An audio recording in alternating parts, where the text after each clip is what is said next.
Dans une concession moto, on voit souvent passer des machines un peu extraordinaires.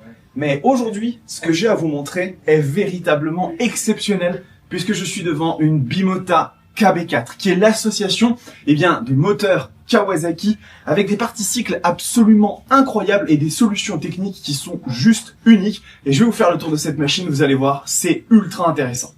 Voici donc cette merveille, la Bimota KB4, une machine qui est un peu plus confidentielle que la Tesi H2 qui a beaucoup fait parler d'elle, mais il y a énormément d'aspects ultra passionnants sur cette machine. Si on commence d'abord par le moteur, qui serait presque l'aspect secondaire de cette moto exceptionnelle, eh bien c'est le bloc 4 cylindres en ligne de la Kawasaki Z1000 qui délivre 142 chevaux et 111 Nm de couple, et c'est déjà un moteur ultra expressif qui va permettre d'avoir dans cette moto des performances absolument dingue. Et si on s'intéresse justement à la partie cycle, vous allez voir que c'est là que les choses deviennent extrêmement intéressantes. En effet, car sur cette Bimota KB4, il y a quelque chose d'assez exceptionnel au niveau du châssis de cette machine, puisque il utilise à la fois de l'acier, mais aussi des platines en aluminium, ce qui lui donne une sensation extrêmement unique et spécifique lors de la prise d'angle. Bimota ont toujours favorisé la précision et la stabilité à l'agilité, ce qui n'empêche pas que cette machine reste excessivement maniable, puisqu'avec 194 kg tout plein fait,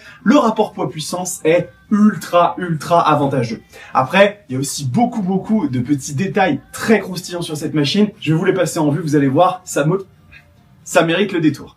Vous avez sans doute dû le remarquer lors du premier tour que j'ai fait, mais la moto est entièrement recouverte de carbone et en réalité, les seules pièces en plastique de cette Bimota KB4 se situent juste ici à l'avant, ce sont les clignotants, et ensuite après, l'œil ne sait pas où donner de la tête avec toutes les pièces de carbone, d'aluminium taillées dans la masse. C'est une véritable œuvre d'art.